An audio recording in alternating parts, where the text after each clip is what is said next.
bo'ldi. Hozir yana qayta imtiyozli kreditlar bo'yicha hokimiyat orqali olinyapti yana. Shu 17,5% bo'lyapti. Yana qo'shimcha limit berilyapti.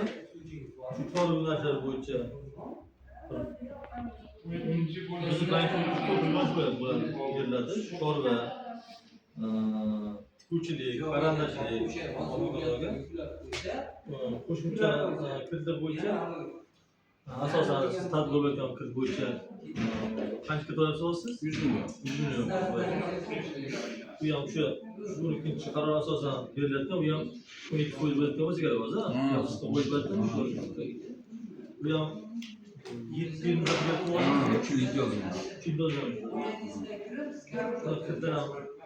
bol qo'shimcha siz kimga o'tkazib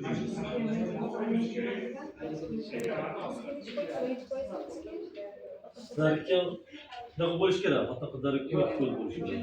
Kreditlar bo'yicha mutaxassislik hozir biz gaplashganmiz, shu kreditlar bilan shug'ullanayapti. Qo'shimcha aytganda o'sha ayrim holatlarda to'lovlar qisqa muammolar bo'ladi. Shuni kredit olgandan keyin to'lovlarni ham o'sha vaqt to'lab borishni harakatini qilib olish kerak. Demakki, haligi ayrim kredit berish muammosi, to'xtab turish muammosi yo bo'lmasa ancha cho'zilib qolish muammosi haligi katta muammo bo'ladi bo'lyapti. Buni xabar bo'lsa ham kerak. Katta muammo bosh bo'lyapti. Shunga qanaqa kredit bo'yicha savol javob bo'lgan bo'lsa, mutaxassis chaqiramiz. Qiyinchilik muammo bo'lgan bo'lsa, agar qanchalar holat bo'lgan bo'lsa, rahbariyatga yetkazamiz. Javobni ham beryaptilar.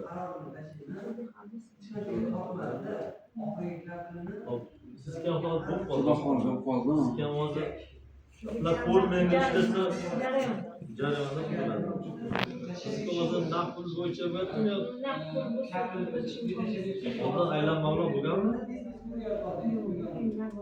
Yangi ochilgan. Sizga aylanma bilangiz bormi? Bormi?